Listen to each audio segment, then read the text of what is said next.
Ternyata gunung itu sudah separuh nggak ada. Separuhnya gunung nggak ada. Mereka, gunung hilang kemana ini? Nggak ada separuh.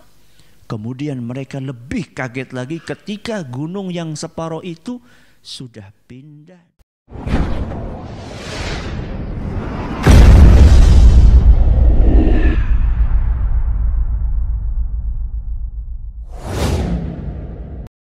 Ustaz, itu kan kisahnya Nabi Nuh, Ustaz. Sekarang nggak mungkin ada kayak gitu. Siapa bilang?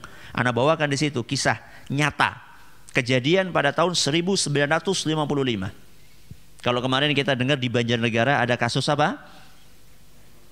Ada kasus tanah longsor. Ini lebih dahsyat dari tanah longsor. Kejadian di sebuah dukuh namanya Dukuh Legetang.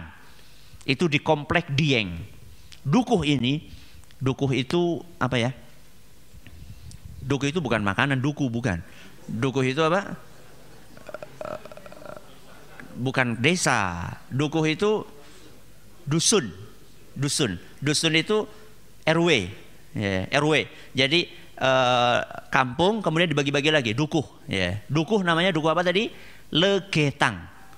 Dukuh ini ya terkenal sangat subur tanahnya. Sangat subur tanahnya. Sehingga penghasilan penduduknya luar biasa dari sayur-sayuran. Rata-rata mereka orang-orang yang kaya-kaya. Setiap tahun panen. Di tempat lain nggak panen, di situ panen. Di tempat lain panennya dikit, di situ banyak. Di tempat lain kualitasnya jelek, di situ baik. Itu dukuh, namanya Dukuh Legetang. Akan tetapi subhanallah, berbagai kucuran nikmat dari Allah tersebut tidak membuat mereka bersyukur kepada Allah. Semakin banyak dikasih nikmat, justru mereka semakin tenggelam di dalam maksiat kepada Allah. Hati-hati. Banyak di antara kita ketika dulu masih punya motor, masih rajin ke masjid.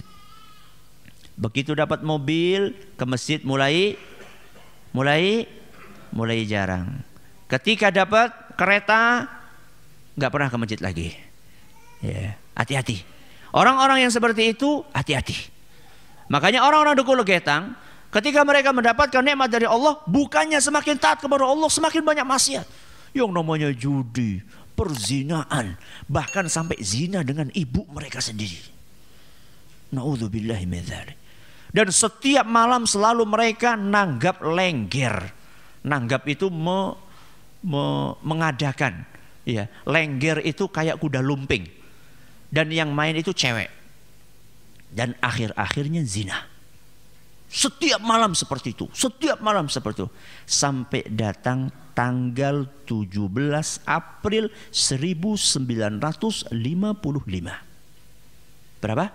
17 April 1955. Malam hari itu hujan lebat sekali.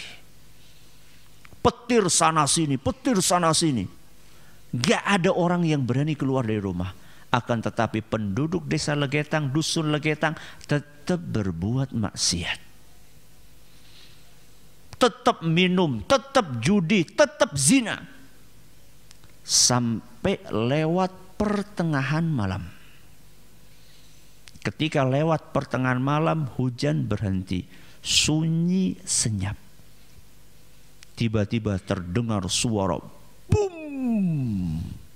Suara yang keras sekali seperti suara bom.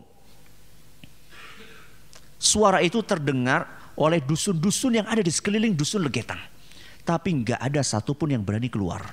Karena suasananya dingin, gelap, sepi. Setelah itu nggak ada suara apa-apa. Baru keesokan harinya, orang-orang yang ada di sekeliling dusun Legetang keluar dari rumah. Mereka ngelihat ada sebuah gunung. Namanya Gunung Pengamun-amun. Ternyata gunung itu sudah separuh nggak ada. Separuhnya gunung nggak ada. Mereka, gunung hilang kemana ini? Gak ada separuh.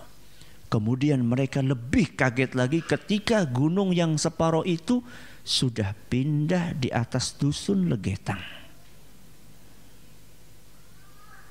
Bukan longsor. Kenapa bukan longsor? Karena gunung Pengamun-amun ke bawah kayak gini ada lembah. Ada lembah, kemudian di sini ada dusunnya. Lembah ini, sungai ini sama sekali tidak ada longsorannya. Berarti gunung itu diapain? Potong, diangkat. Siapa yang bisa ngangkat itu? Allah Subhanahu wa ta'ala.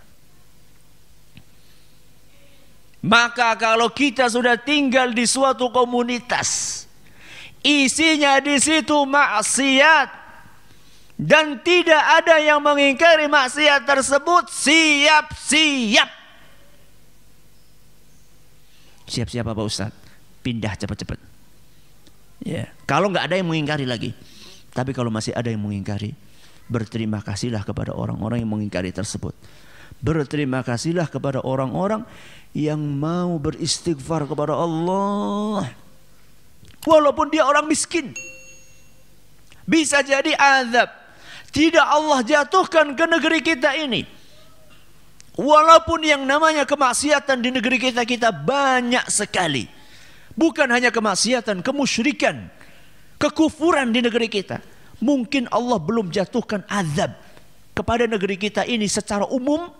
Mungkin karena ada di antara hamba-hamba Allah yang masih duduk bersimpuh, beristighfar kepada Allah, sehingga Allah belas kasihan kepada negeri kita.